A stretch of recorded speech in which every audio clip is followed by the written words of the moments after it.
Well, it's been a little while since we've done this. Hey everyone, this is Kevin the Apptrepreneur, and this is a very special occasion.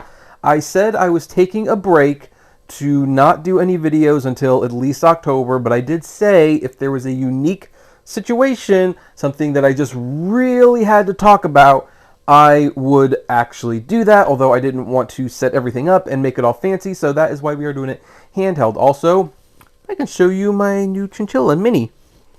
This is Minnie. Say hi, Minnie. Oh, nope, don't want. She's doing something to herself. I don't want to. Anyway, who cares? So anyway, this is going to be a very, very quick one. But it's just something that kind of boggled my mind. So, and it's also why I'm holding it. It's kind of weird to hold when you have the microphone plug in there. But anyway, so you might have noticed today that the unthinkable has happened. Facebook and Instagram is down now. Big website blackouts are not anything new. This happens. Even the biggest of companies go down. But the question is, why? Why? And the thing is, usually it's just because of technical errors. Usually it's because it's Christmas morning and everyone's trying to set up their new Xboxes and PlayStation 5s, things like that. Excuse me. However, the timing of this Facebook and Instagram going down is extremely suspicious. Extremely suspicious. And I suspect there is a more nefarious purpose behind it than what you might be thinking, other than things are simply busy right now. So, for those of you who are not aware, last night there was a 60 Minutes episode where the Facebook whistleblower, as she has become known to be known, revealed her identity and revealed some very sensitive and very damning documents about Facebook's inner workings and how they are literally profiting from society being destroyed. Like, they are actually contributing to the polar politicization of our society, which, is causing a lot of disagreements, and that they are profiting from our anger. Now, I do not want to go into too much detail about what that actually means. Needless to say, you can watch this 60 Minutes episode on Paramount Plus, and I highly recommend that you do. But here's the thing. Some of the things that were gone over is that Facebook profits from people being angry, and that they have internal studies that show that girls, particularly young girls, are much more likely to inflict self-harm among themselves, as well as dislike how they look because of using Instagram. And what's more, these internal documents show that Facebook is well aware of these problems and that they do nothing about them, because if they were to actually try to fix some of these problems, guess what? They would make less money.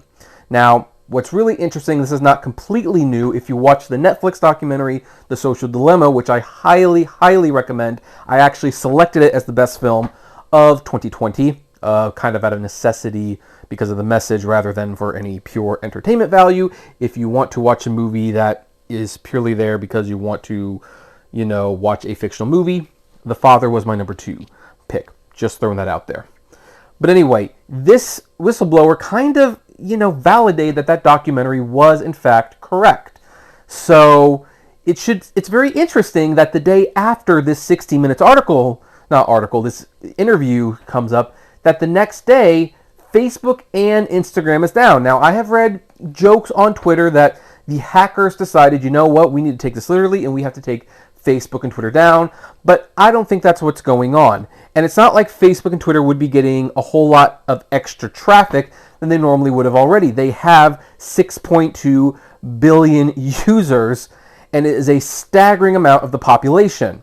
So why are the sites down? Well, I think it's actually pretty obvious to me. Now, I can't prove this. This is personal theory, personal opinion. Do not take this as gospel fact. This is just my personal suspicion. And here's what my personal suspicion.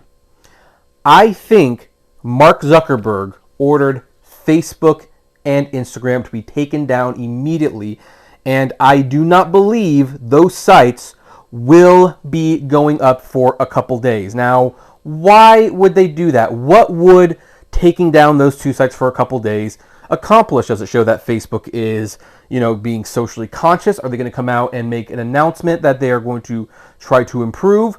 Well, here's the thing. Yes, an announcement that they will be trying to improve will be coming. They're absolutely going to deny what the whistleblower says is true, that there's nothing perfect. But I believe the main reason the sites have been taken down, and they will stay down for at least 2 to 3 days, is for the simple reason. Because during this furor, I believe they saw the numbers that people were starting to literally delete their Facebook accounts.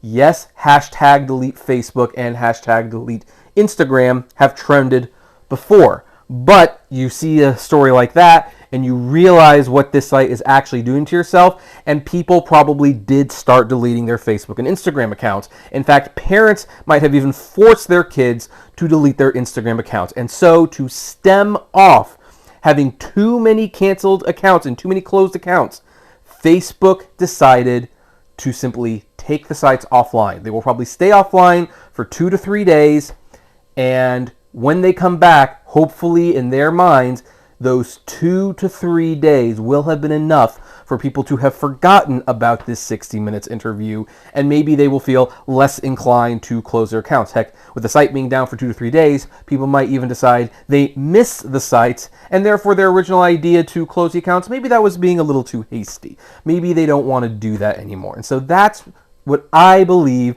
to be the real reason that Facebook and Instagram is down today. What do you think, Minnie?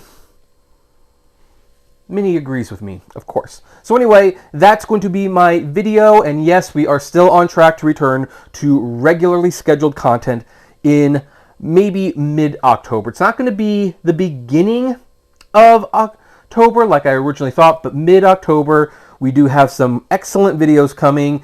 The direction of the site, I am really enjoying it.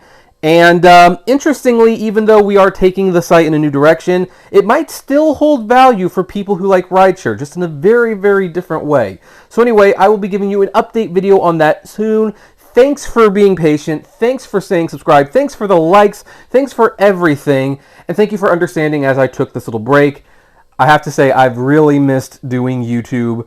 And now that it's fun again, hopefully my videos will improve. So I will catch you all on the flip side. Oh, yeah, flame responsibly. Been so long I forgot. Yeah, flame responsibly, folks.